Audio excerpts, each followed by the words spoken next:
Yep, and I'm the one that's mainly responsible for a lot of the design for the procedural generation of the levels, and along with Thad, and for Hi, the introduce yourself, Thad. I'm Thad. He's the level designer for MW5. Yep. You betcha. That is the one that's actually built all the levels and the pieces that go together on it. So, yes, he's shy. Well, he's not, but yes, Dave, you're embarrassing me. only if I can. Diptoman, introduce yourself. Hey, I'm Taman. I'm a technical designer here. I help with the procedural levels and like a lot of other technical sides of design which they require. He's done a lot of the work on the actual components that go together that make a mission, essentially sort of the subscripting system for all the missions, both the story missions and the procedural missions. Awesome. Well, so I'll just have all of you go to the text channel called Procedural Level AMA 10 a.m. 1st of May. It's under the limited little tab. Do you guys all see it? I am there. Yeah. Do you see it, Dad? Yeah, I'm in there. Okay, perfect. So I'm gonna open it, and all the players who would like to ask questions are gonna put their questions in there once it's open. Just scroll back up to the top because it goes by pretty fast. Yeah, there will be a keep up. flood of stuff to start with. Exactly. Good luck, So- guys. Thank you. Thank you, Russ. Oh, by the way, Matt, we can't hear you. I hear you talking next to me. That's why I'm telling you. I'm providing DVD commentary for later. Oh, okay. That's a scary thought.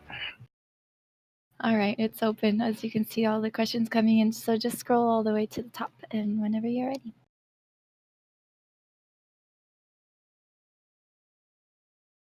So, Wolfos31 asks, how would the procedural level generator place objectives and spawn points? For example, is there anything preventing the objective from being right in front of us as we step off our dropship? Yes, indeed, there is. So the idea of this stuff is that it's not random. So when the level generator has a set of steps, the first one of which is sort of setting the elevations, and then we add gullies. We also place sort of the major objectives, and the scenario generator is called, the one that actually creates the mission, has complete control over how it takes each of these tiles and how it configures it. So it's not random. So we can sit there and say your dropship is going to start at one particular point, and we can make sure that there are no other military installations that are, say, within 750 or 1,000 meters of you, and that your objective can be somewhere at least a minimum distance from that drop point, or the maximum distance all across the map. So it all depends on the kind of game mode that you're playing.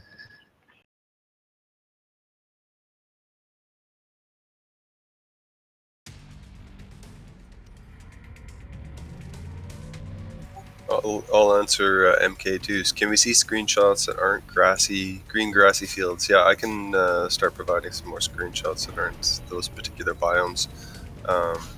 So look forward to those in the future. Rizartha says, were you able to code level generation in a way that some missions would have physically different paths that you could take that would allow you to bypass some enemy forces for missions that don't need don't need to kill everything? Sure.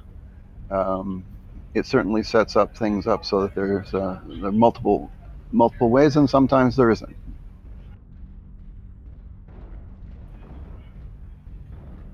White Wolf Lit, is there a biome that would be more common than others?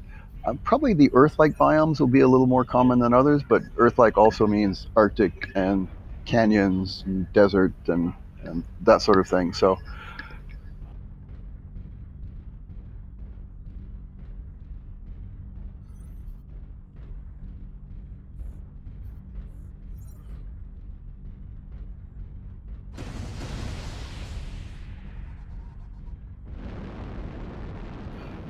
Inter asks, will players have control over discrete individual layers of a Mac prop gem construction?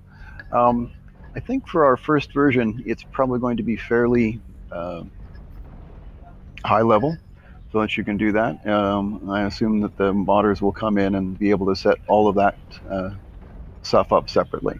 At the moment, we're more concerned with getting everything in and working. But all of the things that you mentioned there, sliders for map assets and environment, time of day, surface water, that sort of thing, a lot of those things are actually under the hood and are tracked internally. That could be something where potentially where the instant action manager has some hooks. It'll definitely have the hooks. The question is whether or not we're going to expose it immediately or not. I mean, this is also something that's very useful for testing, so it's something that we could be doing between now and release.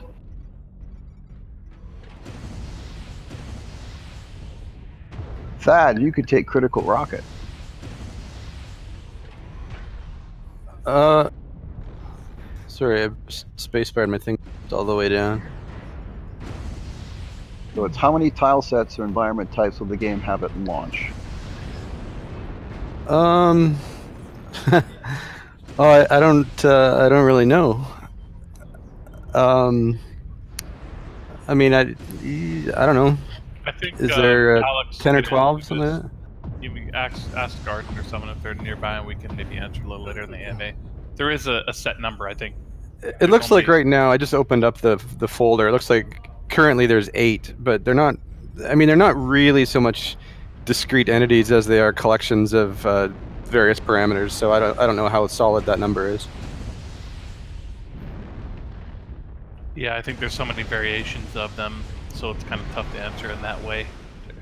And there's probably be some more added, but in some ways that might be 8 times something to get into what one person might consider a biome.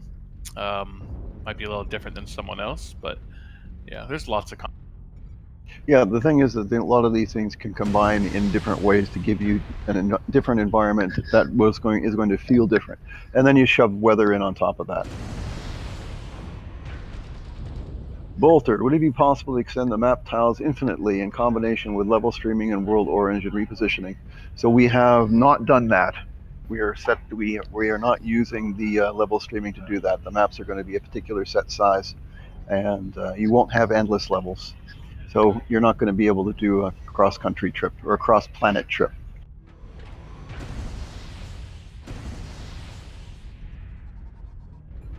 Erot, how does contract generation interact with procedural level generation?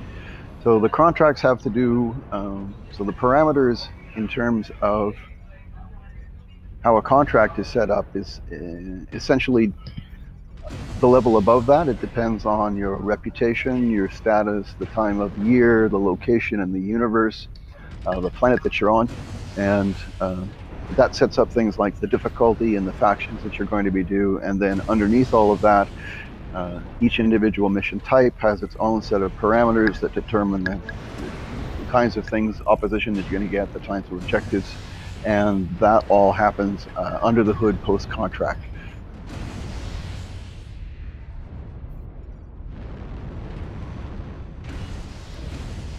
Shay, how will procedural levels impact salvage from missions?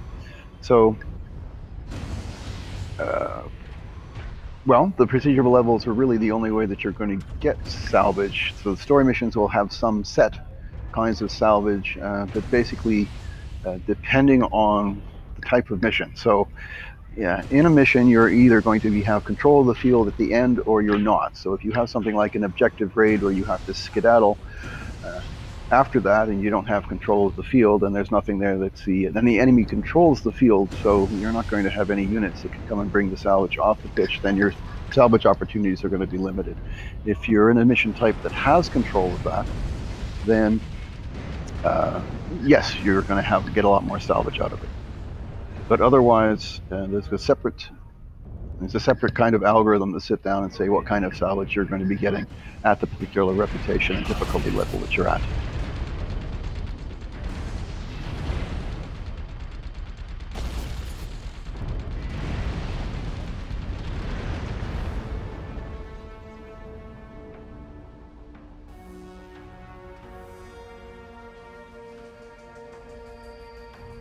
So I'm trying to read, so somebody else can step in on one of these. I'm reading Agaris's Trechak's question and trying to formulate an answer. So I think a simple way of summarizing that is, do we have any lore-specific type of art that goes into these things? Because he talks about, detailed like Bautech lore and like what art we need for the procedural levels and such. So I think we can kind of simplify that question down to the add-on kind of bits we've done to flavor it up per region or per where you are, like where it's being generated and what area of space and such. and it's certainly not going to give you an adversary that sort of lasts over the entire system. So it's not going to work like the Lord of the Rings games. Is there any information you can share though on like the specifics of the banners or the signage or the things that kind of go with each? Yeah, oh, certainly. There are going to be banners. The mechs and the other ones are going to be decked out in their own colors, and there will be the factions are going to be customized to the extent that they're going to have both lore-specific signage in the places that you're at, and also lore and time-specific mechs and adversaries.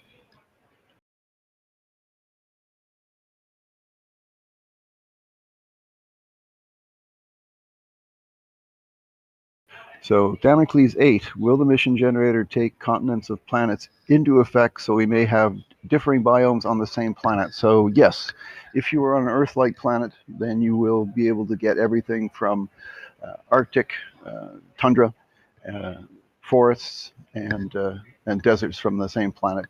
Of course, so if you're on an icebound planet or something that doesn't have that same kind of range of environments, then you're going to be restricted on the kinds of missions you're going to get.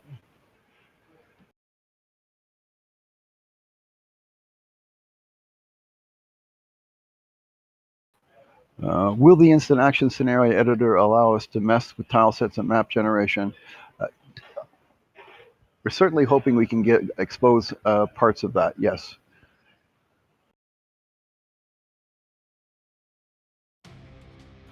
How will you ensure that elements do not look unnaturally out of place and will not be repetitive? So, as far as terrain goes, we have quite a bit in there that the maps themselves, when you're going through it, are not going to look repetitive. The elements that get placed, the garrisons, the encounters, the cities, and whichever else it is, those are going to be set up from. So those are all custom built. So the procedural aspects of this are from setting up the terrain, laying out what your objectives and the kinds of elements that are in there. We don't procedurally generate the garrisons, the outposts, the cities, or anything like that. So we want to lay those out. The idea in this whole procedural generation was to allow people that have skills in level design, level layout, to actually have control of it. So we have someone who sits down, so Paul, who sits down and will lay out the city or lay out a garrison so that there are sight lines and other kinds of things. And the repetitiveness will be simply based on the number of things that we can get in before we ship. And as soon as we add something, then it's thrown into the mix and will appear in the missions. And this will be another thing that will be useful for modding. So if you sit down and construct your own type of fort or whatever else out of the elements that we have and set it up correctly, then it's instantly going to appear in the procedural missions. And so the more things we have in there, the less repetitive it's going to get. And that's what we're aiming to do. I also want to add that like internally we filtered those garrisons by other metrics too. So like to avoid making things look out of place, we have like this is an industrial themed garrison or this is an urban city garrison. You won't find like two of them next to each other, so that avoids like things looking out of.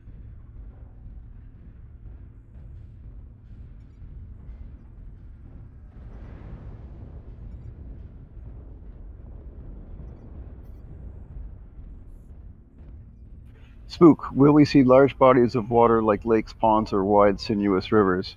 You will see lakes and ponds, but we do not have wide, sinuous rivers. Our level generators was set up for rivers, but we ran into some technical issues where we really couldn't create rivers that we liked. So we decided to sort of scope that out and work on other aspects. There are wide, sinuous oceans. And you do get beaches, so. You do get lakes too sometimes, like small water bodies, not huge, but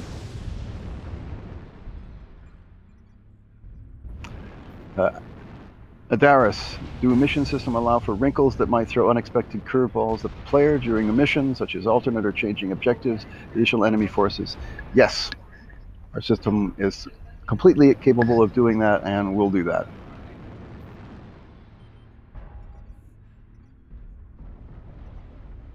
Plague Nexus, considering modding. Will there be a map editor as well, where we can make our own levels? As for level designs, will there be urban cities? So far, the picture we've seen is just open grassy fields or just open out.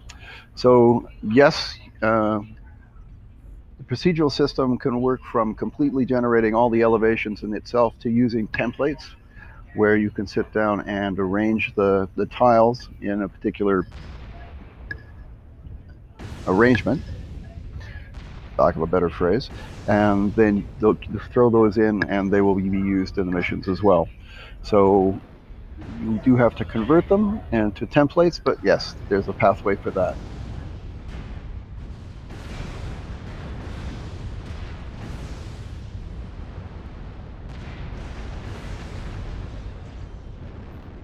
Tiggy, will there be elements of unpredictability? Yes, there will be.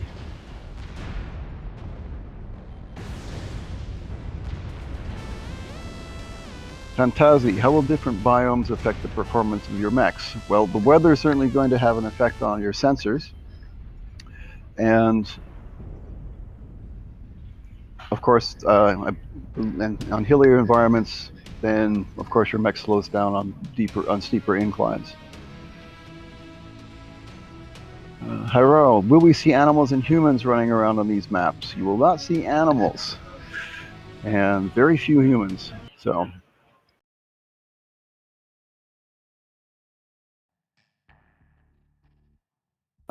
Utankedi, of course you pray to Cthulhu. I don't know what you're talking about.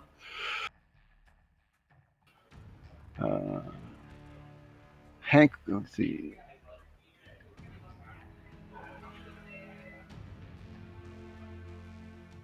Hank Alone, will there be settings that will allow you to set level design preferences? I don't think so.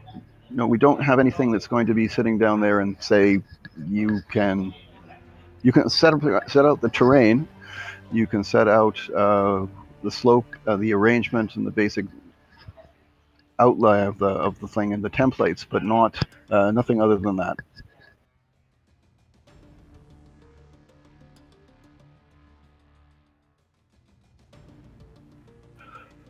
Rogard, will there be larger amounts of content and randomness for less predictable gameplay through repeated play? So my goal in producing these systems, underlying it all, was a battlefield simulator. In terms of, I want to be able to enjoy this every time I go in there and not sort of sit down and say, okay, I can play the same mission over and over again, and I know that if I travel to this quadrant first and I go in this flow, and so if I repeat that once I've solved the level, I can't. What I want is something that's going to challenge me, and that I don't know what's going to happen, so that I can keep playing it over and over and over again. So if we succeed, well, you guys are going to let us know.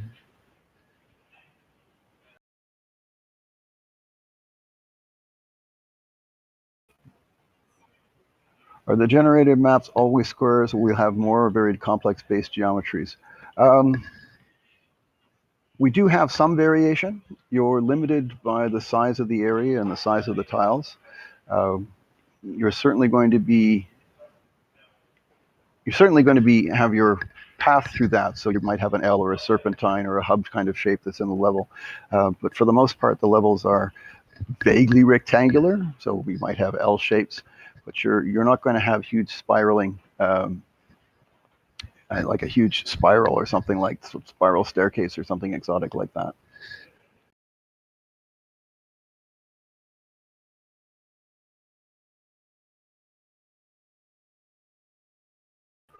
Lord Oranus. Currently, Battletech uses a procedural generator for missions, however, it's extremely limited to the point of being able to predict based on mission type exactly when and from what direction and what force roughly the enemies will show up.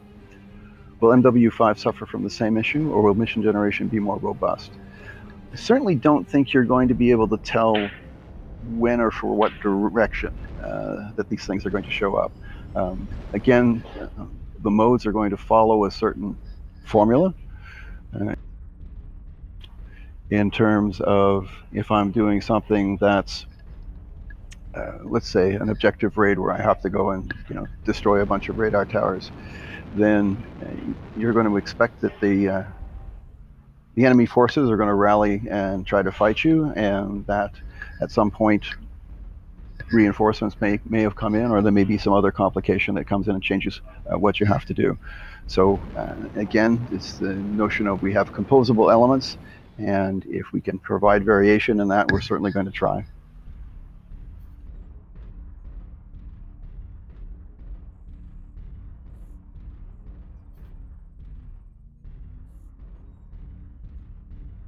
Haroneko, will there be buildings you can walk into like some of the big factories? So yes, we have some fairly big buildings. We have different classes of buildings. We have the big heavy core ones. These are like the big apartment buildings, and they have sort of an iron frame core which won't destroy. And we have other sets of buildings of various sizes that will allow complete destruction, or that you can just walk through. I think he means more like you're fighting inside the building in this case, like the arena is inside the building. Because there's like the mech factory in Mech4 where I think you're fighting inside of it. So if that's what he means by the question, then no, that's not something. Correct me if I'm wrong, Dave. I think that's not something we are focusing on or trying to make happen. If that was to happen in our game, it would be probably the story mission that we would craft a level that you're, for whatever reason, fighting inside this giant arena building. But we're focusing all of our time and energy on, like Dave suggested, like creating destructible worlds that you can demolish and fight in, not stay inside of. Skexy, since the maps are a finite size, will the boundaries be natural? So yes, we will have impassable mountains or oceans, or artificial. So you're going to have both. So if you've got a mech with the jump jet and you can start reaching over top of things, then it's almost impossible to make a mountain that's not passable. So the idea will be to we're not going to have an open field where you suddenly run into a wall that does this. So the boundaries of the world will be at natural places. So the crest of the boundary mountains around the edge, or if you go too far out in the ocean. And I mean, even if it's possible for us to have ones that aren't at like the crest of a mountain, but I mean, they're not going to be somewhere where you want to go. So I mean, I don't think they'll be too intrusive.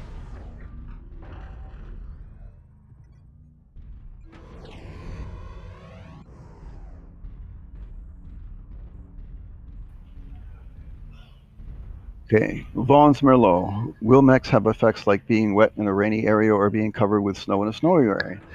Yes, so if it's raining, your windshield will get covered, and if it's snowing, then you'll get little bits of snow on the windshield as well.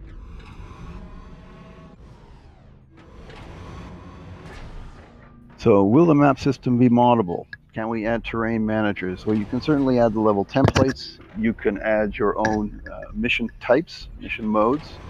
So you can create something that will take a level and then add objectives. So yeah, the whole system in there will be open, and whatever you can do in the Unreal Editor, you'll be able to do.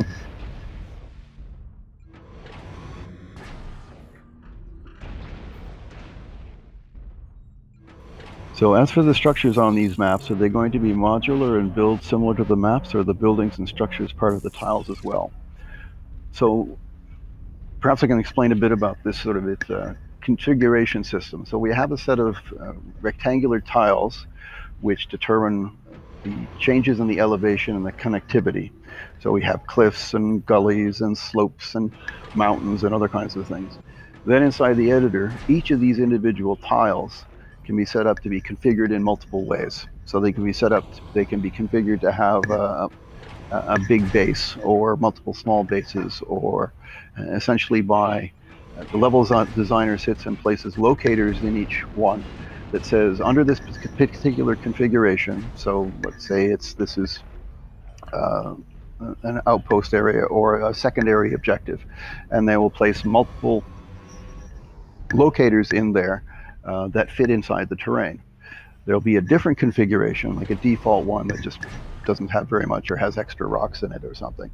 And they can also set it up so that they're secondary. So it will use smaller structures. They can set it up as an infill so that it would have farms or secondary ones, secondary objects that go in there.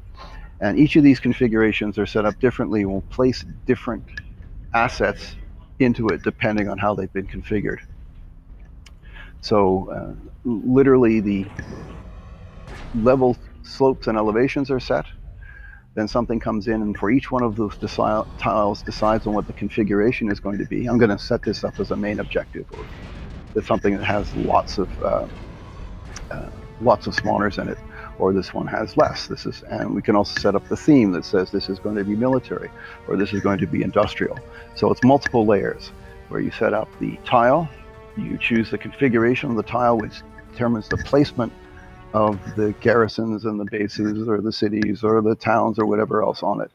And then the other level sits down and says, okay, on each one of these individual garrisons, what are we going to give it? Are we going to give it turrets? Are we going to give it tanks? Are we going to give it mechs?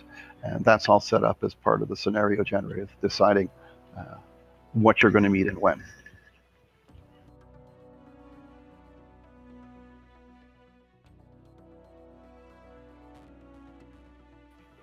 Flibberoo, are we seeing heavy urban environments? So you're going to see ones where you're going to see small cities.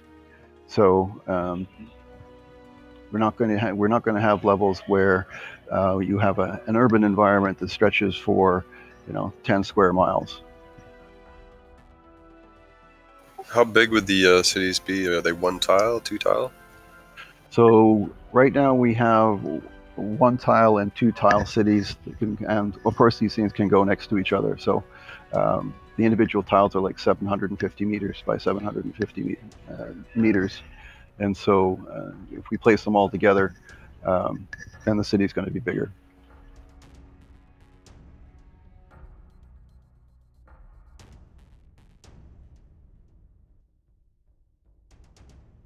Epic Flail. Will the bodies of water you mentioned earlier contain naval forces? No, they will be just terrain features.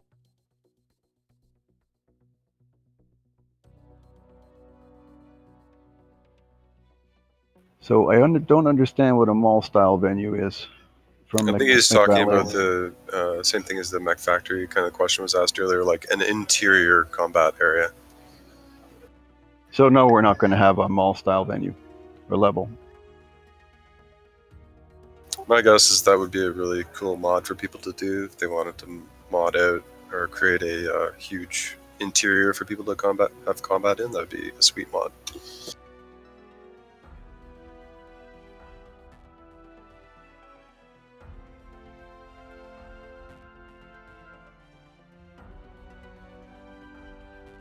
Okay. Will the level generator affect enemy mechs such as focus on weapons with less heat generation, hot maps, for example? So the AI does heat management. So they will certainly everything's scrolled off. So everything will set up, and that's all part of the AI. So they will have AI management, and of course, if the thing is hotter, then they're going to fire weapons that use less heat more often.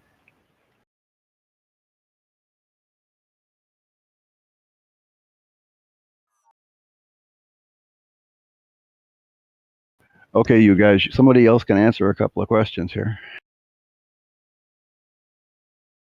Hey Thad, what about this one about Sid he Lord about the terrain being alien-like? Is there an alien terrain set? I mean, I guess so. Like I said earlier, it's. I mean, the system is in place for that. I don't know exactly how much art we have done for that currently, but I mean, there's nothing stopping us from having that. Okay, the Touch of the Reaper asks, to what extent will weather affect your sensors percentage based on terrain? Will there be magnetic anomalies? Basically, will the environment affect you to a noticeable extent when in reference to sensors and logs also? The sensors are affected by the environment, like your detection radius is like, and how far you can lock onto that changes based on whether there's like fog or rain or other stuff. And it's not just the player, it also affects the enemies. So like they can lock onto from far less distance and they will detect you from like a lesser area if it's like super rainy or foggy. And yep. And we will have fog, rain, sandstorms, or dust storms. And I don't think we've yet caught electromagnetic storms, but I really do want them. I can take the next one. Can we add trigger effects to objective points? So if I wanted a building to blow up once point alpha is reached as part of the mission plot, would I be able to create that?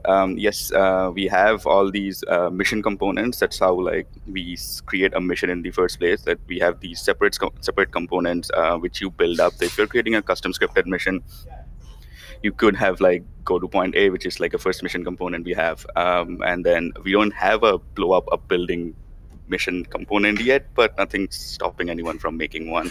And if we need one for like one of our missions, we'll make one. Hank alone. I don't currently think we have any swamps or terrains that particularly slow you down, except for inclines. It's certainly on our wish list, or it's certainly on our to-do list. Walking through trees slows you down. Walking through buildings slow you down, yeah, as well.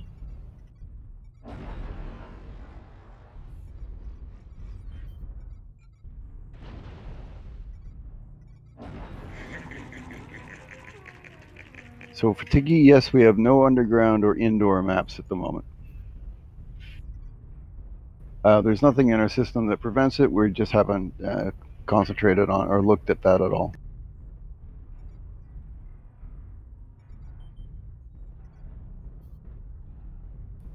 Mad Cat, how do skyboxes work? Well, we have skyboxes, and they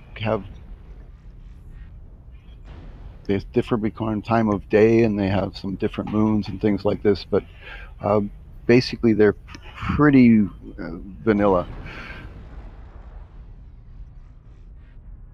I can take the next one. Hellfire001 asks, will a survival or horde mode be in the game like in MechSol do?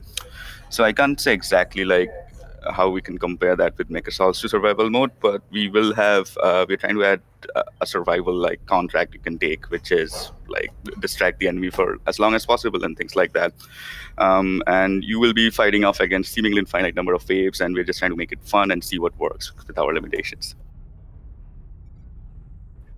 Utanikade is a level generator at the level of not fracking up a map to the extent where it blocks your progress with unlucky mountain range. Well, it certainly shouldn't. We certainly have set things up to avoid that, so that the mountain range or the gullies, typically for us, the mountain ranges don't do that. But we do have canyons that sometimes, when we were earlier in development, that would make it difficult to reach certain sections. But you always have to bring jump jets.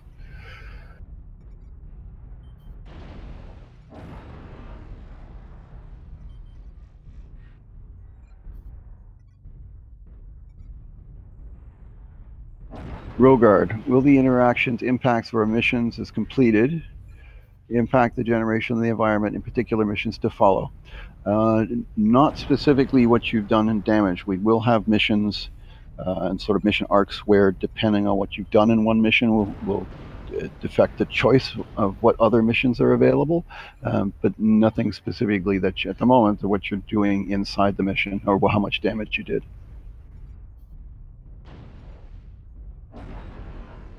Haroniko, will there be environments where your sensors will fail completely? No. There will be moments and conditions in which your sensors will fail, but those will be temporary.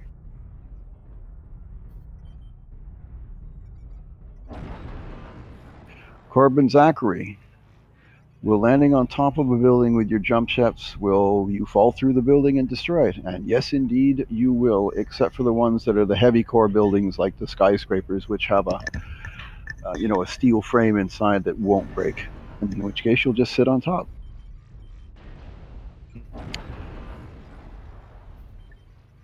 Backfish, how fast will this gen run, and it will heavily affect load times?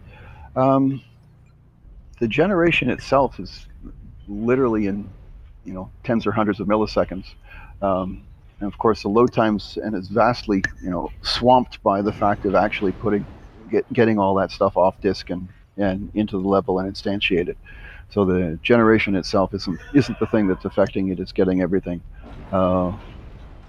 loaded. The generation itself is extremely fast. I would say too, for the load times, it depend on your system specs and your settings that you've put in your preferences. Also, I've noticed that when missions are loading, you're actually able to still walk around in the dropship. White Wolf, will the possibility of a map with two extreme opposite biomes mesh together, like a glacial planet with volcanic rifts? At the moment, no.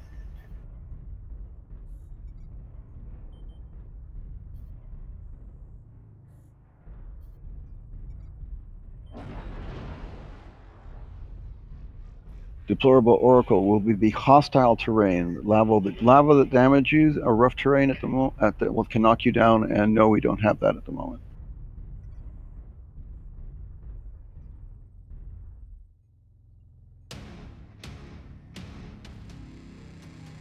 Taroniko, will there be shut down mechs or tanks that you would salvage or loot if you don't destroy them, but run in danger that they might attack you later in mission if you choose to leave them untouched? At the moment, we don't have anything. We don't have any AI that sits there and says, I'm going to sit and lie in possum waiting for you to pass.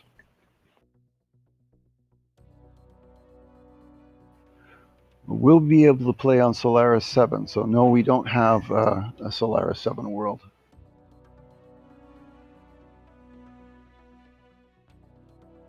Can you return to a procedurally generated mission? For example, once a level is generated, will it persist with your playthrough?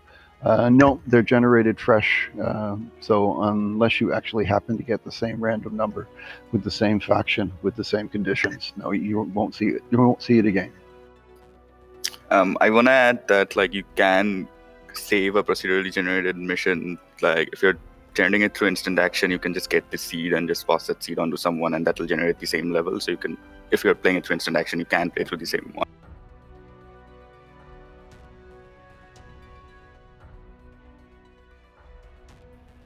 Ninja Sniper, will the random weather damage the mechs? In other words, can you walk into a lightning strike? No, you can't.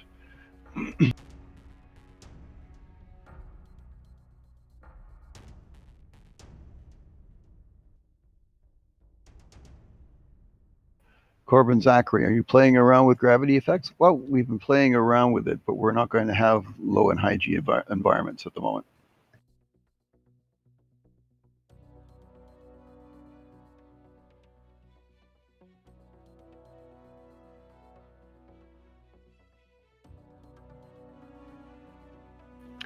But will you be including different gravity for different planets?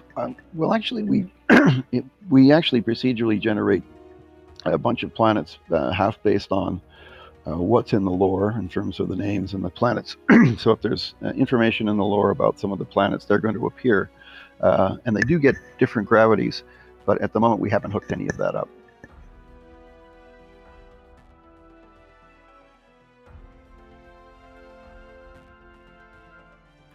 Mad Teapot, can you hide from the AI in a building? So if you are out of sight, then you will be hiding. So conceivably, you could hide in a building. So, but typically you're going to have lots of enemies around you, so you can break line of sight by going into a building. So. And will it affect weapon damage? Well, yes. If it shoots at you and it hits the building, you're not going to get hit.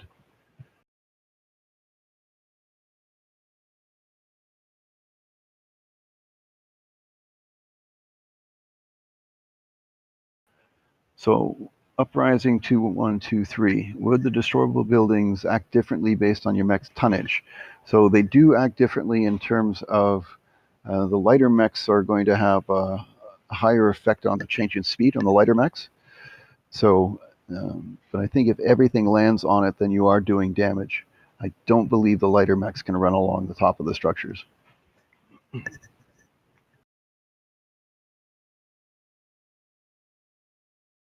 Corporal Odin, how will deployment in a mission work? Is it chosen randomly? Basically, yes, it's selected by the mission generator. You don't get to choose it from a map. Cirino, any underwater in-space missions at launch? No, sorry, no underwater missions.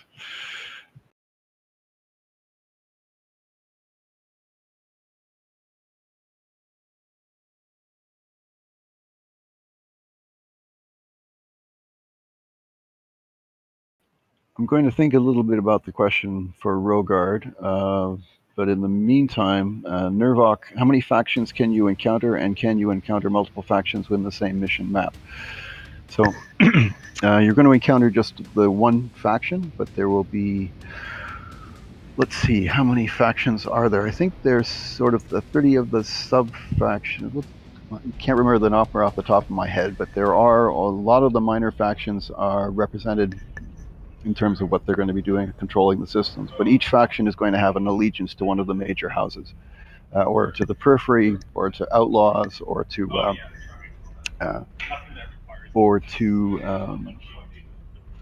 yeah. So that's the ones that that's what you're going to have your faction standing to, not to each individual faction.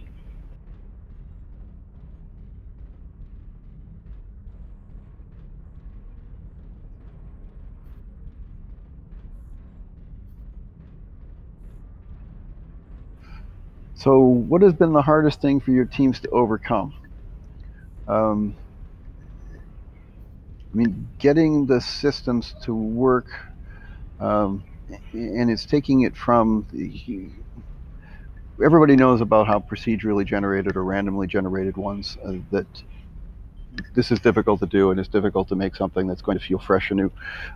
We wanted to design it so that we could take advantage of the human factor. So the human factor in terms of, we don't have procedurally generated terrain.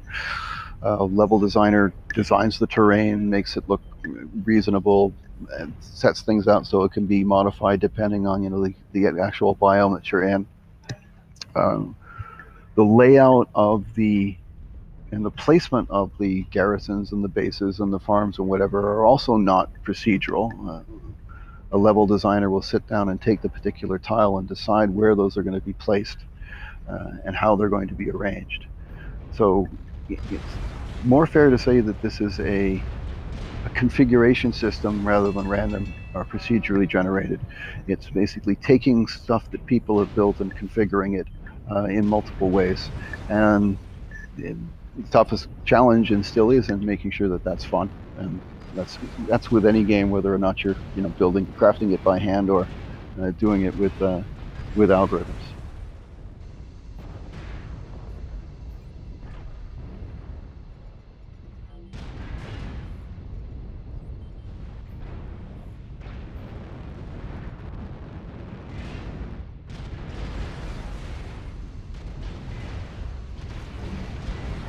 So, can weather or daylight conditions change? I believe there is time of day changes, and we do have incoming and outgoing weather fronts.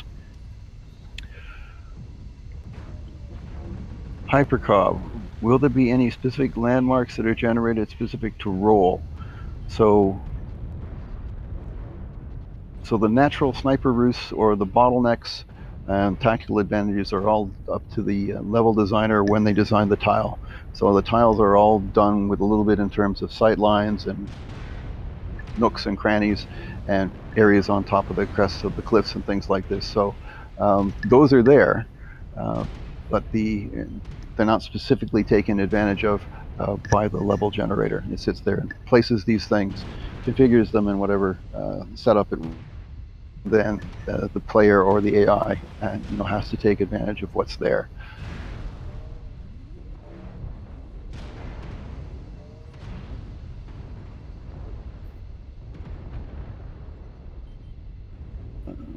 Will sand and rainstorms, this is from Ninja Sniper, will rain and sandstorms wear mech paint? No. Will lightning have a chance to strike the mechs and cause damage? No, there will be no strikes from God.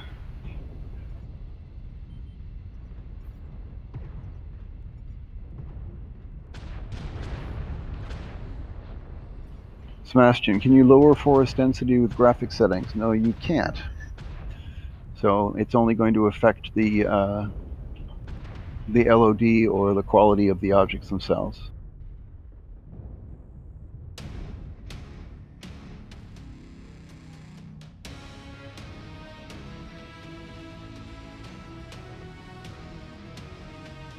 Let's see, Grisbane, 0 atmosphere missions. We have craters and asteroid type ones, but we're concentrating on building the other levels at the moment, so I'm not sure that those are going to get into for the first release.